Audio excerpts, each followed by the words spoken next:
বিসমিল্লাহির রহমানির রহিম। আসসালামু আলাইকুম প্রিয় দর্শকবৃন্দ। ইসলামের ইতিহাসে এমন কিছু শাসক আছেন যাদের নাম উচ্চারণ করলেই ন্যায় বিচার, দয়া ও প্রজাবৎসলতার ছবি চোখের সামনে ভেসে ওঠে। তাদের একজন হলেন আব্বাসীয় খিলাফতের পঞ্চম খলিফা আমিরুল মুকমিনিন হারুন আল রশিদ রাহিমাহুল্লাহ। লোকমুখে যাকে বলা হতো অর্ধজাহানের বাদশাহ। তার রাজত্ব বিস্তৃত ছিল পূর্বে খোরাসান থেকে পশ্চিমে আফ্রিকার উপকূল পর্যন্ত। কিন্তু বিশাল সাম্রাজ্যের মাঝেও তার হৃদয় ছিল আল্লাহ ভীরু, নরম ও মানুষের দুঃখ কষ্টে সংবেদনশীল।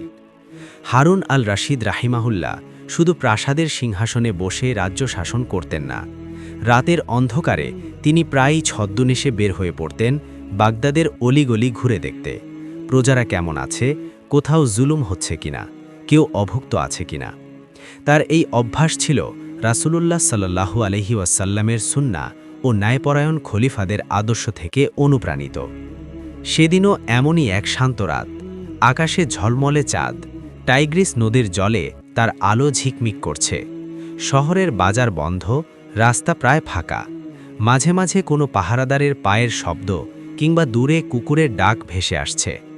খলিফা হারুন আল রশিদ রাহিমাহুল্লাহ সেদিন প্রাসাদ থেকে বের হলেন সাধারণ এক মুসাফিরের বেশে।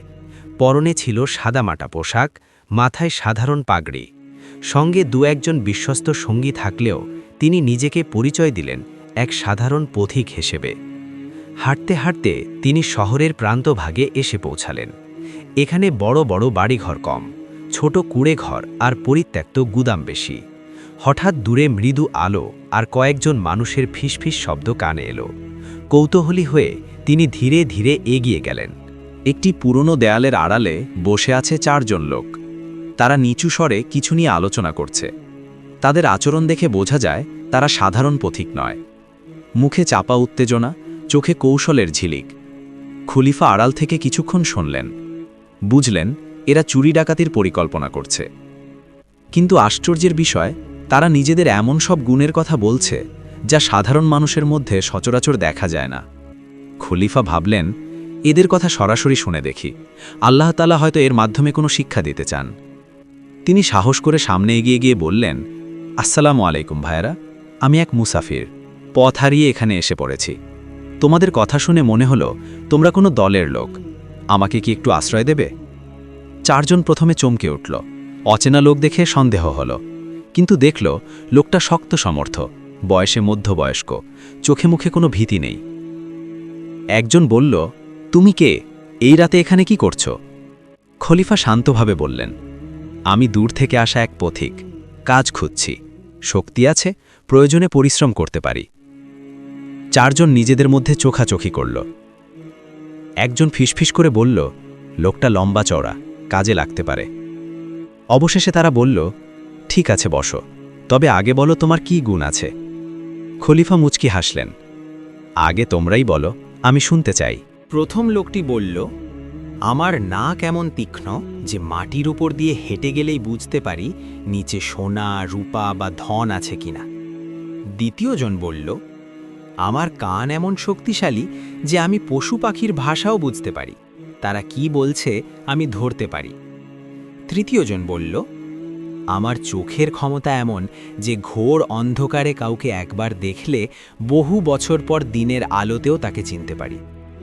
চতুর্থজন বলল, আর আমার হাত যে কোনো তালা, দরজা, এমনকি দেয়ালও আমি মুহূর্তে ভেঙে ফেলতে পারি।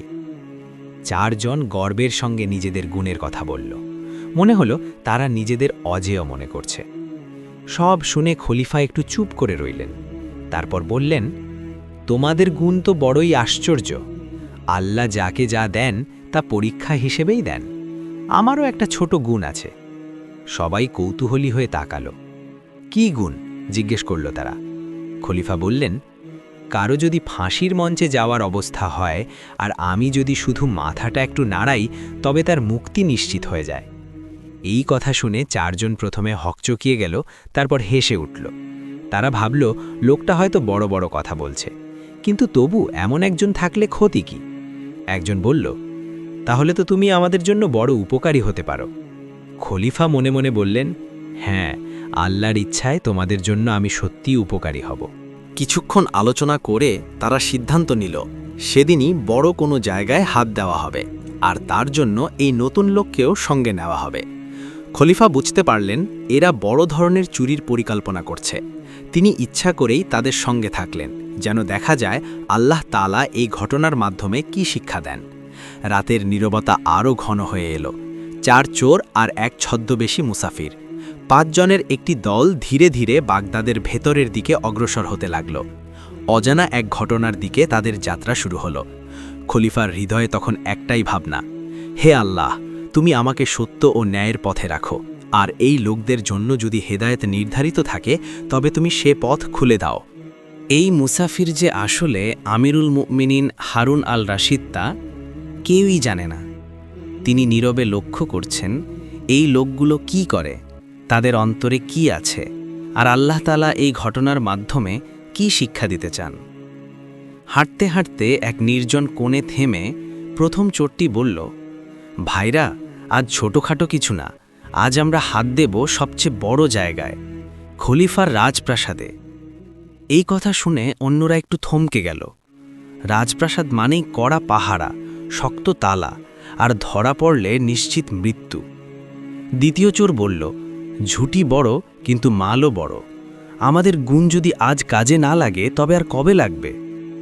তৃতীয়জন চারদিকে তাকিয়ে বলল, ভয় পেও না, অন্ধকারে পাহারাদারদের গতিবিধি আমি দূর থেকেই বুঝতে পারব। চতুর্থজন নিজের হাত মুঠো করে বলল, তালা আর দেয়াল আমার জন্য কোনো বাধা না। সবাই এবার ছদ্মবেশী মুসাফিরের দিকে তাকালো। আর তুমি? জিজ্ঞাসা করল তারা। খলিফা শান্ত কণ্ঠে বললেন, আমি তো আগেই বলেছি, বিপদে পড়লে আমার গুণ কাজে লাগবে, আল্লাহ ভরসা। তারা ভাবল এমন আশ্বাস থাকলে ভয় কিসের। খলিফা মনে মনে বললেন, হে আল্লাহ, এদের অন্তর খুলে দাও। অন্যায়ের পথে থাকা সত্ত্বেও তুমি যদি চাও মুহূর্তেই মানুষকে ফিরিয়ে আনতে পারো। কিছুক্ষণ পর তারা এসে পৌঁছালো বাগদাদের রাজপ্রাসাদের পেছনের দিকে। উঁচু প্রাচীর, লোহার দরজা, চারদিকে পাহারা। মাঝে মাঝে টর্চের আলো জ্বলে উঠছে, আবার নিভে যাচ্ছে। প্রথম চোরটি মাটিতে নাক লাগিয়ে শুঁকতে শুরু করল। একটু এগিয়ে গিয়ে সে ফিসফিস করে বলল, এই জায়গার নিচে ধন আছে, নিশ্চয়ই গোপন ভাণ্ডারের পথ এখান দিয়েই।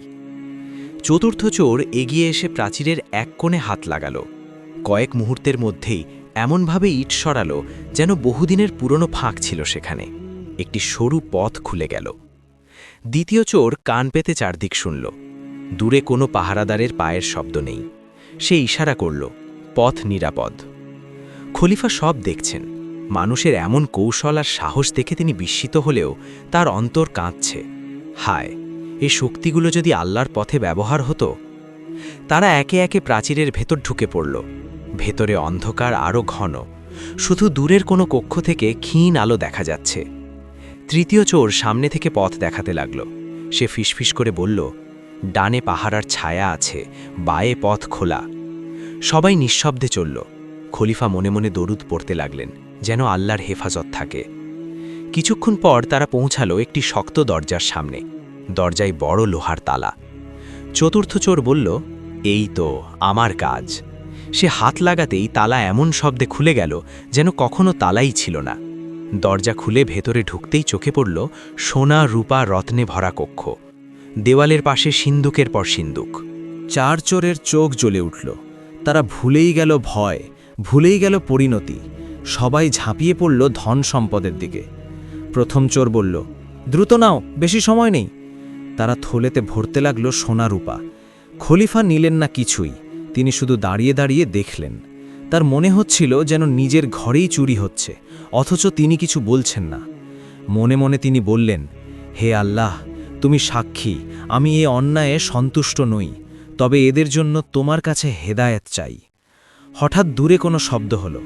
দ্বিতীয় চোর কান পেতে শুনে বলল, সাবধান, পাহারাদাররা আসছে, দ্রুত বের হতে হবে। সবাই তাড়াহুড়ো করে বের হওয়ার পথ ধরল। কিন্তু ঠিক তখনই দূরের এক কোণ থেকে টর্চের আলো জ্বলে উঠল। পাহারাদারদের কণ্ঠ শোনা গেল, ওই কে, থামো। 4 চোরের বুক ধরফর করতে লাগল। তারা দৌড় দিল। তৃতীয় চোর পিছনে ফিরে তাকিয়ে ছদ্মবেশী মুসাফিরের মুখটা ভালো করে দেখে নিল। অন্ধকারেও সে মুখটা যেন তার চোখে গেঁথে গেল। কোনো মতে তারা প্রাচীরের সেই ফাঁক দিয়ে বের হয়ে অন্ধকার গলিতে মিলিয়ে গেল। সেদিন তারা ধরা পড়েনি, কিন্তু রাজপ্রাসাদে চুরির খবর ভোরের আগেই ছড়িয়ে পড়ল। খলিফা আলাদা হয়ে নীরবে প্রাসাদের ভেতর নিজের কক্ষে ফিরে গেলেন। কেউ জানল না এই চুরির দলে একজন ছিলেন স্বয়ং খলিফা নিজেই। ফজরের আজান ভেসে উঠতে লাগল। হারুন আল রশিদও উজু করে নামাজে দাঁড়ালেন। সেজদায় গিয়ে চোখ ভিজে উঠল তার। তিনি দোয়া করলেন, হে আল্লাহ, তুমি আমাকে এদের অবস্থা দেখালে। তুমি জানো এরা পথভ্রষ্ট। তুমি যদি চাও আজই এদের অন্তর পাল্টে দিতে পারো। আমাকে মাধ্যম বানাও, যেন ন্যায়ের মাধ্যমে তাদের ফিরিয়ে আনা যায়। নামাজ শেষে তিনি দৃঢ় সিদ্ধান্ত নিলেন, আজ দরবার বসবে আর এই ঘটনার পরিণতি দেখা যাবে। ভোর পেরিয়ে বাগদাদের আকাশে সূর্য উঠতেই শহরে গুঞ্জন ছড়িয়ে পড়ল। রাতের আধারে রাজপ্রাসাদে দুঃসাহসিক চুরি হয়েছে। পাহারাদাররা তৎপর হয়ে উঠল। যার যার দায়িত্বে ত্রুটি খোঁজে দেখা হলো। শহরের ফটকে পাহারা জোরদার করা হলো। অল্প সময়ের মধ্যেই সন্দেহভাজন 4 জন লোক ধরা পড়ল, যাদের গতিবিধি ছিল রহস্যজনক এবং যাদের কাছে পাওয়া গেল রাজকোষের কিছু নিদর্শন। সকাল হতেই হারুন আল রশিদ রাহিমাহুল্লাহ রাজকীয় পোশাকে দরবারে বসলেন। সিংহাসনে বসে থাকা সেই গম্ভীর শাসককে দেখে কারও মনে হওয়ার উপায় নেই এই তিনি গতরাতে সাধারণ মুসাফির সেজে চোরদের সঙ্গে হেঁটেছিলেন। দরবারে উজির, কাজী, সেনাপতি ও আলেমরা উপস্থিত। 4 চোরকে শিকলবন্দি করে আনা হলো। তাদের মুখে আতঙ্ক, চোখে অনিশ্চয়তা। তারা জানে রাজপ্রাসাদে চুরি মানে প্রায় নিশ্চিত মৃত্যুদণ্ড। খলিফা কঠিন কণ্ঠে বললেন, তোমরা কি স্বীকার করো তোমরাই গতরাতে রাজকোষে চুরি করেছ? 4 জন মাথা নিচু করে রইল। একজন ধীরে বলল, হ্যাঁ হে আমিরুল মুমিনিন, আমরা অপরাধ করেছি। দরবারে নীরবতা নেমে এলো, সবাই রায়ের অপেক্ষায়। খলিফা বললেন, ইসলামের শরীয়তে রাষ্ট্রীয় সম্পদে চুরি গুরুতর অপরাধ। তোমাদের জন্য শাস্তি নির্ধারিত আছে। এই কথা শুনে চোরদের শরীর কেঁপে উঠল। কিন্তু ঠিক তখনই তৃতীয় চোরটি, যার চোখের শক্তির কথা সে বলেছিল, ধীরে ধীরে মাথা তুলল। সে খলিফার মুখের দিকে তাকাতেই তার বুকের ভেতর কাঁপন উঠল। তার চোখ যেন বিস্ময়ে বড় হয়ে গেল। সে ফিসফিস করে বলল, এ তো সেই লোক। সে স্পষ্ট চিনতে পারল, সিংহাসনে বসে থাকা এই খলিফাই তো গতরাতে তাদের সঙ্গে থাকা সেই মুসাফির। তার মনে পড়ে গেল সেই কথা, আমি মাথা নাড়ালেই ফাঁসির আসামি মুক্ত হয়ে যায়। হঠাৎ তার মনে সাহস জাগল। সে 1 পা এগিয়ে এসে বলল, হে আমিরুল মুমিনিন, আমাদের একটি কথা বলার অনুমতি দিন। দরবারে ফিসফাস শুরু হলো। এমন অবস্থায় কথা বলার সাহস খুব কম লোকই করে। খলিফা তাকিয়ে বললেন, বলো, কি বলতে চাও? চোরটি গভীর শ্বাস নিয়ে বলল, হুজুর, গতরাতে আমরা 5 জন একসঙ্গে ছিলাম। আমরা 4 জন আমাদের গুণ দেখিয়েছি। কেউ সোনা খুঁজেছে, কেউ তালা ভেঙেছে, কেউ অন্ধকারে পথ দেখিয়েছে। কিন্তু আমাদের সঙ্গে যে 5ম ব্যক্তি ছিলেন, তিনিও একটি গুণের কথা বলেছিলেন। দরবারের সবাই অবাক। কি গুণ? জিজ্ঞেস করলেন খলিফা। চোরটি সোজা খলিফার দিকে তাকিয়ে বলল, তিনি বলেছিলেন যদি কেউ ফাঁসির মঞ্চে যায় আর তিনি শুধু মাথা একটু নাড়ান, তবে সে মুক্ত হয়ে যায়। আজ আমরা ঠিক সেই অবস্থায় দাঁড়িয়ে আছি। তাই হে বাদশাহ, আমরা সেই গুণের প্রয়োগ দেখতে চাই। দরবারে যেন বিদ্যুৎ নেমে এলো। উজিররা একে অপরের দিকে তাকালো। কেউ বুঝতে পারছে না এই কি কথা। কিন্তু খলিফার চোখে তখন এক ঝিলিক। তিনি সেই রাতের কথা স্মরণ করলেন। হারুন আল রশিদ হঠাৎ হেসে উঠলেন। তার হাসিতে দরবার ভরে গেল। কিছুক্ষণ পরে তিনি বললেন, তোমরা কি জানো গতরাতে তোমাদের সঙ্গে থাকা সেই লোকটি কে ছিল? 4 চোর কাঁপতে কাঁপতে বলল, না হুজুর। খলিফা গম্ভীর হয়ে বললেন, সে লোকটি আর কেউ নয়, সে ছিল এই সিংহাসনে বসে থাকা তোমাদের খলিফা। 4 চোরের মাথায় যেন আকাশ ভেঙে পড়ল। তারা হতভম্ব হয়ে গেল। কেউ হাঁটু গেড়ে বসে পড়ল, কেউ চোখে পানি এনে বলল, হায় আল্লাহ, আমরা কি করেছি? তারা সবাই একসঙ্গে কাঁদতে লাগল। হে আমিরুল মুমিনিন, আমরা জানতাম না, আমরা বড় অপরাধ করেছি, আমাদের ক্ষমা করুন। আল্লাহর কসম, আমরা তওবা করছি। দরবারের পরিবেশ ভারী হয়ে উঠল। আলেমরা তাকিয়ে রইলেন। দেখা যাক খলিফা কি সিদ্ধান্ত নেন।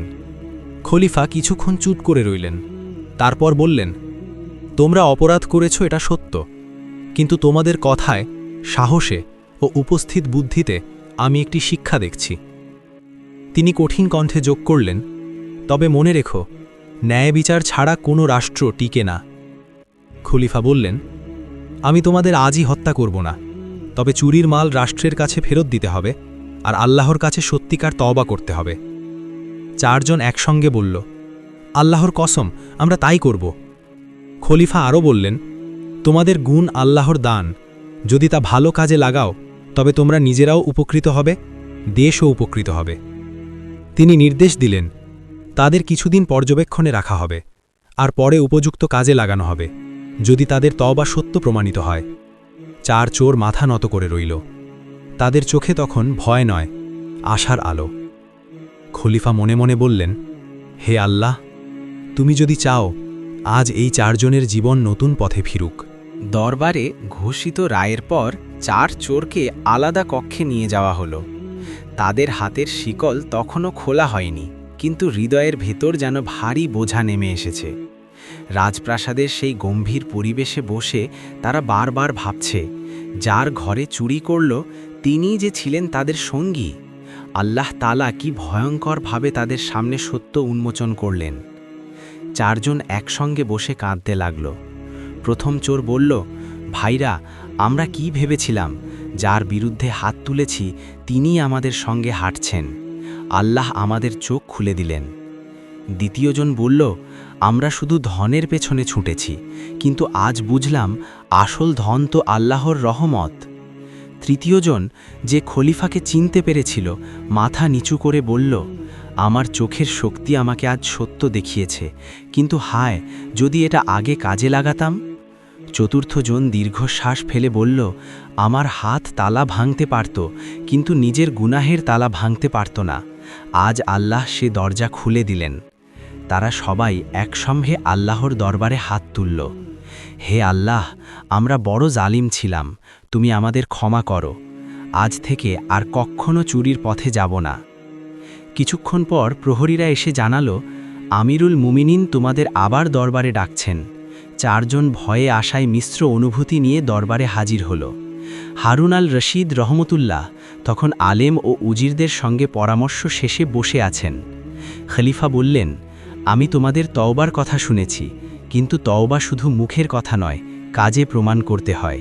চারজন একসঙ্গে বলল, হে আমিরুল মুমিনিন, আপনি আমাদের পরীক্ষা নিন, আমরা প্রস্তুত। খলিফা নির্দেশ দিলেন, তোমরা আজ থেকেই রাজকোষের হারানো সব সম্পদ ফিরিয়ে দেবে। তারপর কিছুদিন তোমাদের আচরণ দেখা হবে। সব চুরি করা মাল ফিরিয়ে দেওয়া হলো। হিসাব করে দেখা গেল 1 দিরহামও কম নেই। এতে দরবারের সবাই বিস্মিত হল। খলিফা তখন বললেন, দেখো, যে হাত চুরি করেছিল আজ সেই হাতই আমানত ফিরিয়ে দিল। এটাই তওবার প্রথম চিহ্ন। তারপর তিনি প্রত্যেককে আলাদা করে জিজ্ঞেস করলেন, তোমরা কি হালাল পথে কাজ করতে রাজি?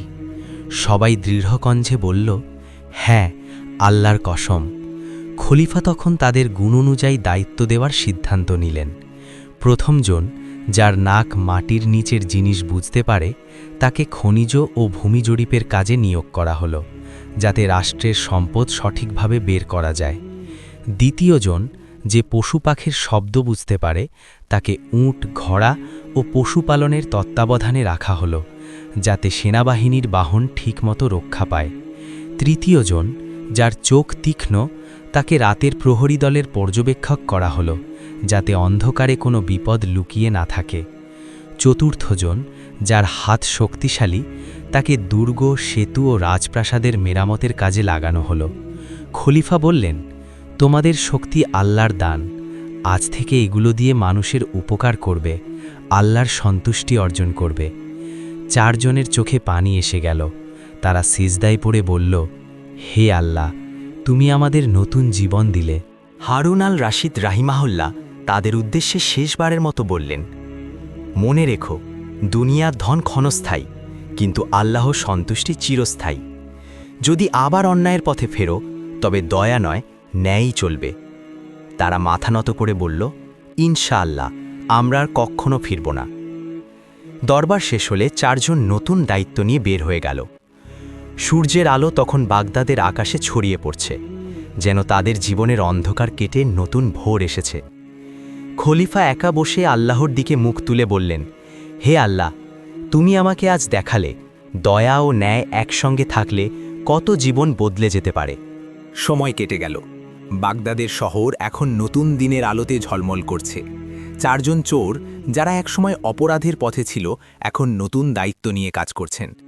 তাদের চোখে আর ভয় নেই, বরং দায়িত্ব ও সদিচারের আনন্দ লক্ষ্য করা যাচ্ছে। প্রথম চোর, যে মাটির নিচে ধন বুঝতে পারত, এখন রাজ্যের খনিজ সম্পদ এবং জনপদের উন্নয়ন কাজে নিয়োজিত। সে মাঠে নেমে মাটি পরীক্ষা করে, যেখানে প্রয়োজন সেখানে সঠিকভাবে তহবিল বিন্যস্ত করছে। মানুষের কল্যাণে তার জ্ঞান আল্লাহর দানের মতো কাজে লাগছে। দ্বিতীয় চোর, যে পশু পাখির ভাষা বুঝত, এখন রাজ্যের পশুপালন ও পরিবহন ব্যবস্থার তত্ত্বাবধানে। সে দেখছে পশুপালন কেবল ধন নয়, মানুষের জীবিকা ও নিরাপত্তার জন্য কত গুরুত্বপূর্ণ। তার কানে পশুর সুর আর মানুষের কল্যাণের মধ্যে সংযোগ তৈরি হচ্ছে। তৃতীয় চোর, যার চোখ অন্ধকারে সবকিছু দেখত, এখন রাতের প্রহরী দলের দায়িত্বে। সে অন্ধকারে পাহারা দিয়ে নিশ্চিত করছে যে কোনো দুষ্টু শক্তি বা বিপদ লোকদের ক্ষতি করতে না পারে।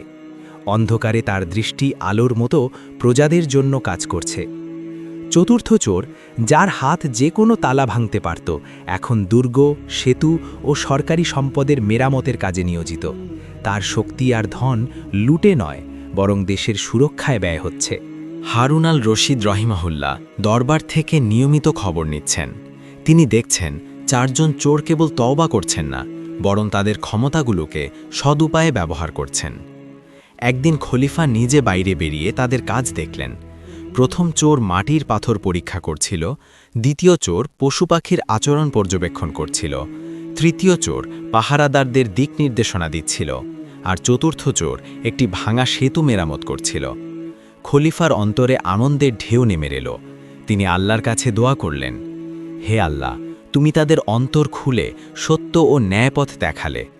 এই পরিবর্তন চিরস্থায়ী করো। চোররা একে অপরকে দেখল। তারা বুঝল অতীতের ভুল শুধরানোর জন্য সময় এখনও আছে।